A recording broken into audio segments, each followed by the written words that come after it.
Fala galera da S1 Live, eu sou a Letícia Marques, a repórter aqui do canal, e hoje eu tô com algumas informações para você sobre Flamengo, futebol e Libertadores.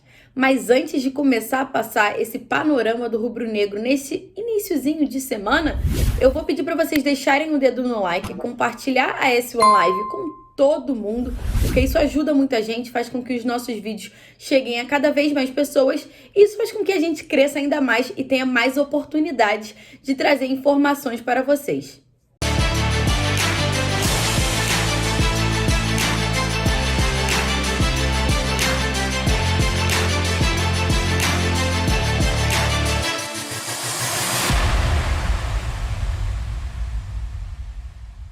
Agora, começando a falar sobre Flamengo, vamos falar sobre o fato do rubro-negro estar classificado às oitavas de final da Libertadores. O Flamengo se classificou antecipadamente, ainda na quinta rodada da fase de grupos, ao vencer a Universidade Católica por 3-0 no Maracanã. A vitória aconteceu na noite da última terça-feira. O Flamengo venceu com gols de Arão, Everton Ribeiro e Pedro.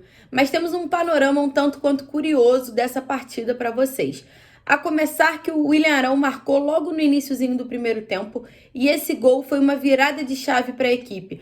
Todos os atletas abraçaram Paulo Souza, sem exceção. Na verdade, vamos ser realistas, o Hugo estava lá no gol, né? Claro, pela posição, então ele estava um pouco afastado. Mas todos os atletas que estavam no banco de reservas foram para cima da comissão técnica, abraçaram Paulo Souza.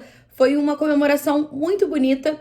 Então, esse foi o primeiro, vamos falar assim, a primeira virada de chave nesse primeiro tempo, nesse jogo. Quando o Everton Ribeiro marca, foi a mesma coisa. Todo mundo foi correndo para o banco e comemorou muito. Todo o elenco do Flamengo junto.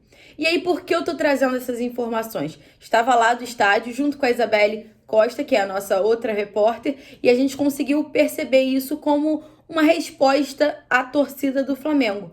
E por que a gente pode falar sobre isso? A torcida do Flamengo estava fazendo muitos protestos antes da bola rolar. Isso no Maracanã, dentro do estádio e fora do estádio também. Tivemos alguns cânticos contra a diretoria, o Landim, o Braz, principalmente, além de algumas músicas fazendo referência ao próprio elenco do Flamengo. Mas quando a bola rolou, a torcida protestou logo nos primeiros minutos, mas quando o Arão faz esse primeiro gol no Flamengo, que se eu não me engano foi aos 7 minutos, faz essa virada de chave e a torcida começa a apoiar muito a equipe. O Paulo Souza até comentou sobre isso em entrevista coletiva, que a gente vai falar um pouquinho daqui a pouco. O Flamengo vai para o segundo tempo, né? Vai para o intervalo com 2-0 no placar, o que já assegura a classificação na Libertadores. Quando volta, o Flamengo volta para o segundo tempo um pouco mais cansado fisicamente, acabou recuando um pouquinho, mas não deu espaços para a Universidade Católica, que até tentou, mas não conseguiu criar grandes oportunidades. Vale destacar que o Gabigol perdeu uns 2 gols durante a partida e o Pedro também, quando foi acionado, perdeu um gol, mas logo depois, praticamente no lance seguinte, marcou o gol do Flamengo, que foi o terceiro gol do rubro-negro e o gol da classificação. E uma outra curiosidade, como eu falei, eu e a Isa, a gente estava do estádio e a gente conseguiu ver de perto a comemoração do Pedro. Pedro faz aquela clássica comemoração do atacante que faz assim, calma, eu tô aqui. Isso foi muito comemorado nas redes sociais, porque o Pedro vem recebendo um pouquinho mais de oportunidade do Paulo Souza. Agora, a gente pode falar sobre a entrevista coletiva e o principal tópico dela, que foi uma resposta do Paulo Souza sobre o Diego Alves, na verdade. O Paulo Souza foi questionado sobre a situação do goleiro que sentiu dores, né, pubalgia, foi diagnosticado e desfalcou o Flamengo nos últimos jogos. Paulo Souza não titubeou e deu logo uma resposta dizendo que o Diego Alves ele pediu para jogar, mesmo estando há 10 dias sem treinar. E aí o Paulo Souza completa dizendo que isso não acontece na metodologia dele, que para o jogador ir a campo tem que treinar. Além disso, o Paulo comenta sobre um episódio que o Diego Alves pediu uma reunião com o Bruno Spindel, que é o diretor executivo, para avisar que teria condição de jogo. Então eu vou deixar aqui para vocês a resposta do Paulo Souza sobre essa questão do Diego Alves. Se falasse um pouquinho dele, do seu planejamento para ele no restante da temporada. Bom, o Diego, após o jogo do Botafogo, onde ele fez o aquecimento, no dia seguinte sentiu dores, ou reportou ao departamento médico dores públicos, um pouco dispersos, onde o departamento médico fez uma ressonância e temos que confiar no jogador, em tudo aquilo que ele vai nos... porque nós temos algo gráfico, não é, para podermos analisar, e depois também temos que ouvir o que é que o jogador sente. E o jogador sentia muitas dores. Aliás, até ontem de manhã, porque nós temos um wellness todos os dias, onde um colaborador meu fala diretamente com todos os jogadores para poder ter sensações e perceber em que nível de dor, ou contrações musculares, ou dormiu bem, não dormiu, ou dormiu mal, para podermos ir ajustando o tipo de trabalho e as sessões. E ele, no dia de manhã, ou seja, nesse dia de manhã, continuava a ter dores. À tarde, o nosso fisioterapeuta disse que o Diego estava melhorzinho, ou seja, que se sentia capaz para poder estar a treinar.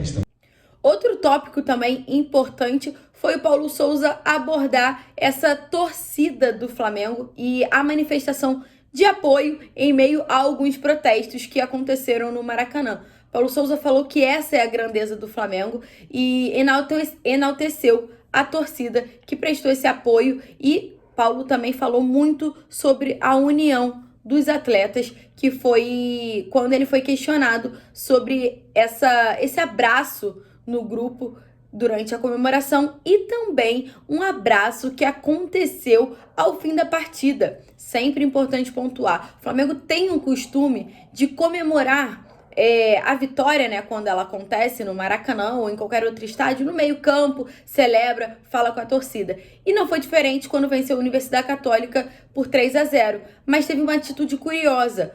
O elenco inteiro colocou o Hugo no meio da roda e conversou com ele. O Hugo, que recebeu muitos protestos durante a partida, praticamente todo momento que o goleiro tocava na bola, ele era vaiado. Então, assim, o elenco deu uma resposta à torcida do Flamengo, juntamente com a comemoração com Paulo Souza e esse apoio ao Hugo. E, como eu falei, Paulo Souza falou sobre isso também em entrevista coletiva. Após essa vitória, o Flamengo folgou na quarta-feira e se representará somente na quinta.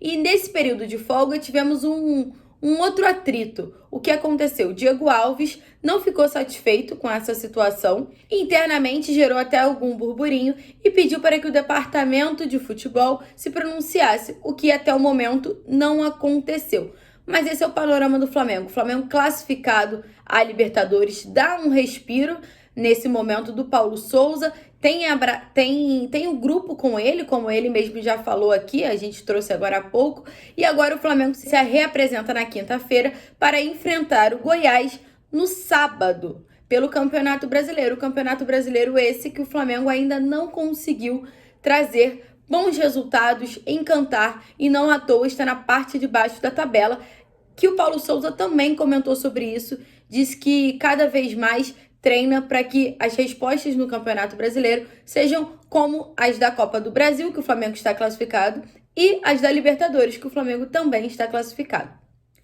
Esse é o panorama do Flamengo de hoje. Fico por aqui e a qualquer novidade você pode ficar ligado que a S1 Live vai trazer em primeira mão para vocês.